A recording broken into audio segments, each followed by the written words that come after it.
আরে আস্তে কর। কিছু হবে না পাপা, তুমি চিন্তা করো না। পাপা পাপা, এই দোলনাটায় আমিও উঠবো। আরে এটা তো ছোট বাচ্চাদের, তুই কি করে উঠবি? আরে দাদা, বাচ্চাকে বকছেন কেন? কিচ্ছু হবে না, উঠতে বলুন, দোলনাটা আমিই বানিয়েছি। আরে এ তো বড়, উঠলে ভেঙে যাবে না? না দাদা, বললাম তো কিছু হবে না, এসো ওঠো। পাপা, একে উঠতে দিও না। কেন মা, কেন এরকম বলছিস? ও কেন উঠবে না? তোমার মনে আছে আমি সেদিন বৃষ্টিতে ভিজে জ্বর এসেছিল আমার? উফ, আমি তো পুরোই ভিজে গেলাম। যদি এরকম একটা ছাতা আমার কাছেও থাকতো। বৃষ্টি তো ভালোই নেমে গেছে, ছেলেটাকে ছাতাটা দিয়ে আসি। না হলে ছোট ছাতা ভিজে যাবে। আরে বাবু, ছুটি হয়ে গেছে, ভিজিসনি তো? না বাবা, ভিজিনি।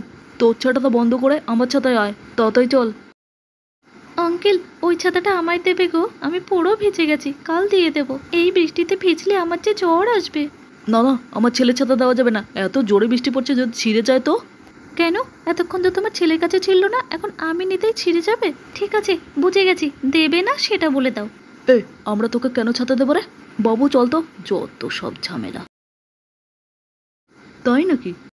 হ্যাঁ দাদা, আপনার মেয়ে ঠিকই বলেছে, ওই দিন আমরা ছাতা দিইনি, তাহলে আজ আমার ছেলেকে দোলনায় কেন ওঠাবে? না না মা, এভাবে বলে না, দাদাকে উঠতে দাও। দাদার তো খুব দোলনায় চড়তে ইচ্ছে করছে, তুমি উঠে এসো। যাও যাও বাবু, ওঠো। তুমি কখনো কোনো মেলায় নাগরদোলনায় উঠেছো? উঠলে ইয়েস লেখো, না উঠলে নো লেখো।